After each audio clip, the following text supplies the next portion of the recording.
Kalau kita mau coba nerka-nerka motifnya apa ya Mas? Kenapa sampai seperti ini? Tiba-tiba diambil datanya terus sekarang dikasih cuma-cuma. Motifnya apa ya kira-kira? Yap, apa motif dari hacker ini? Akhirnya ini banyak banget orang yang bahas soal Kominfo yang kebobolan datanya oleh seorang kelompok hacker, yaitu Brain Cheaper Gang. Kita juga tahu kalau pemerintah kita ini akhir-akhir ini lagi banyak masalah ya, dari semenjak menjelang pemilu kemarin, ditambah lagi kasus ini ya. Apakah ini hal yang wajar? Ya, emang hal yang kayak gini itu pasti bakalan terjadi sebenarnya, apalagi instansi yang bertanggung jawab pada data masyarakat. Sama halnya seperti kasus lainnya di waktu yang sama saat Kominfo chaos. Pemerintah Malaysia juga diserang pada waktu itu, diretas datanya oleh seorang hacker. Tapi apa tujuan dari sebenarnya geng hacker yang bernama Brain Cheaper ini meretas dan menyita pusat data nasional atau PDN yang berisikan data-data para penduduk dari Kominfo? Ya, mari kita bahas sesi teknologi, dan kalau ada yang salah dari apa yang gue bawain, mohon maaf dan jangan lupa koreksi di kolom komentar. Kita tahu banget kalau soal kasus di internet, apalagi orang Indonesia suka banget scrolling sosmed, dan apalagi anak IT pasti tahu kalau soal ransomware. Ya, pemerintah kita juga baru saja terkena virus ransomware ini yang dikendalikan oleh hacker itu sendiri ya. Dan sebelumnya apa itu ransomware? Ransomware adalah jenis program jahat, malware, atau mungkin virus yang berbahaya digunakan penjahat di dunia maya untuk memblokir dan mengakses data orang-orang. Para pemeras digital ini mengenkripsi file di sistem para korban dan menambahkan ekstensi ke data yang diserang dan menahannya sebagai dalam tanda kutip sebagai sandera, hingga sampai uang tebusan yang diminta dibayarkan. Seperti beberapa bulan lalu, Kominfo dimintai tebusan oleh hacker terkait data-data yang disita. Dan kalau mendengar seorang hacker, pasti stereotip kita selalu orang yang jahat, tapi nyatanya enggak semua hacker itu jahat. Sama seperti kegiatan lain, sebenarnya kalau digunakan ke hal yang negatif pasti jadi tindak kejahatan. Keahlian dalam meretas juga menjadi nilai lebih karena kalian bisa membuat server terlindungi. Kalian juga bisa bekerja sebagai ahli teknologi. Sisi gelap negatifnya ya kalian jadi tahu cara bobol servernya. Dan pastinya hacker Brain Cheaper ini punya tujuan kenapa ia meretas. Sebenarnya ada tujuan lain, namun pada awalnya tujuan utama hacker Brain Cheaper dalam menyandra data PDN Kominfo adalah untuk meminta tebusan. Mereka mengenkripsi data sensitif di pusat data nasional atau PDN dan kemudian meminta bayaran sebagai syarat untuk memberikan kunci deskripsi agar data tersebut bisa diakses kembali oleh pemerintah. Ini adalah bentuk serangan ransomware di mana data disandra hingga tuntutan hacker terpenuhi.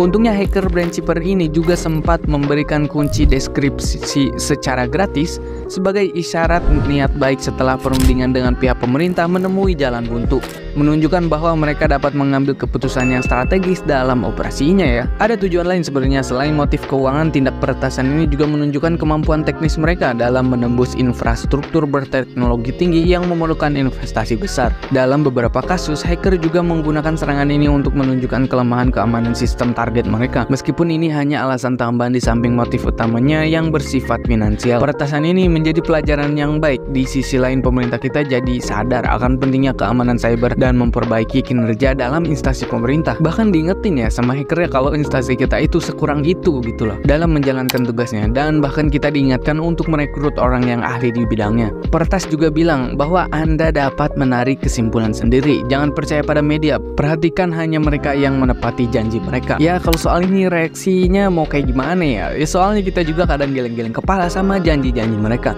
Dan kita juga bisa tarik kesimpulan yang terjadi bagaimana penanggapan instansi kita. Karena kalau data PDN kita bocor, akan banyak ada kerugian yang terjadi. Yang paling umumnya adalah data-data sensitif kita bisa disalahgunakan. Kegiatan peretasan itu sebenarnya udah hal yang kemungkinan bakal terjadi dan udah jadi hal yang wajar di setiap server data yang disimpan. Seperti pada kasus-kasus sebelumnya di setiap negara. Kalau soal keamanan data seperti kasus pada Februari 2024, data dari sebuah perusahaan keamanan cyber Cina bocor secara online, mengungkapkan upaya spionase perusahaan tersebut terhadap pemerintah di Inggris, India, Indonesia, dan Taiwan.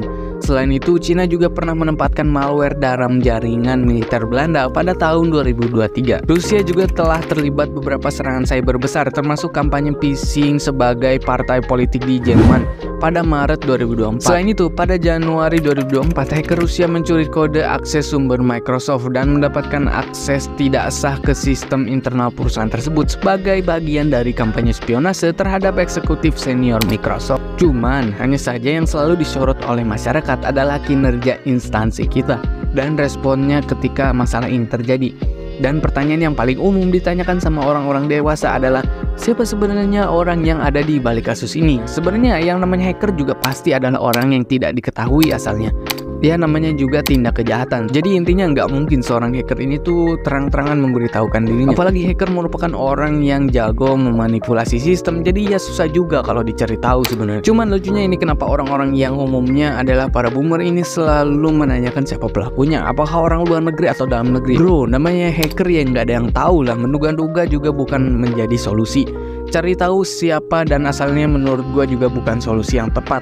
Solusi yang tepat adalah kalian tarik balik datanya atau retas balik, atau kalian juga harus punya backup data. Data sebanyak dan sepenting itu perlu di backup sih pastinya. Setiap pekerjaan nggak mungkin nggak ada resikonya dan tantangan, dan kalian juga harus perlu bersiap-siap dengan kemungkinan yang terjadi. Gue sih lebih setuju instansi pemerintah kita diisi oleh orang-orang yang berkompeten, meski bukan dari kalangan yang punya jabatan, tapi mereka punya skill gitu loh. Gue sih nggak tahu ya apakah pemerintah kita bisa buka loker apa enggak gitu ya. Asal gajinya yang sesuai sih. Ini kesalahan pemerintah kita, bukan tanggung jawab bersama. Gua nggak menuntut harus gimana-gimana ya. Cuman minimal instansi kita harus tahu cara menangani masalah yang paling dasar. Gue lebih setuju pengangkatan PNS sesuai pada bidangnya, bukan menggunakan orang dalam atau pengangkatan karena hal tertentu. Tapi kalau seleksi mah udah pasti wajib ya, jangan ditanya lagi. Nggak semua instansi pemerintah punya kinerja yang tidak baik. Tapi kalau yang ini kayaknya emang terlalu nyepelin kerjaan. Data-data penting sekelas negara gak ada backup, coba bayangin. Dan sengaja membiarkan data-datanya menumpuk, padahal seharusnya dikelola dengan baik. Bahkan anggota DPR kita juga bilang kalau ini adalah hal yang kebodohan. Padahal kegiatan backup adalah hal yang mendasar bagi seorang yang punya data-data penting. Banyak yang bilang kalau anak muda harus maju dan bisa berkontribusi untuk negara, tapi kayaknya sulit. Bahkan menurut gua seorang PNS pensiun umur 65 tahunan terlalu lama sih. Bikin anak mudanya nggak bisa naik panggung buat kontribusi. Buktinya masih banyak kok orang-orang yang udah berumur masih menjabat. Jadi yang tua aja belum mundur, yang muda juga jadinya belum bisa maju. Bahkan websitenya aja kayak gini, coba buset dah. Padahal mah banyak pembuat website yang lebih oke. Dan malah kalau pakai jasa mereka bisa membantu mengurangi pengangguran. Bahkan kasus kemarin seperti ultah presiden kita aja salah konsep editing coba. Ya kita tahu memang banyak masalah yang cukup kompleks pada sebuah negara.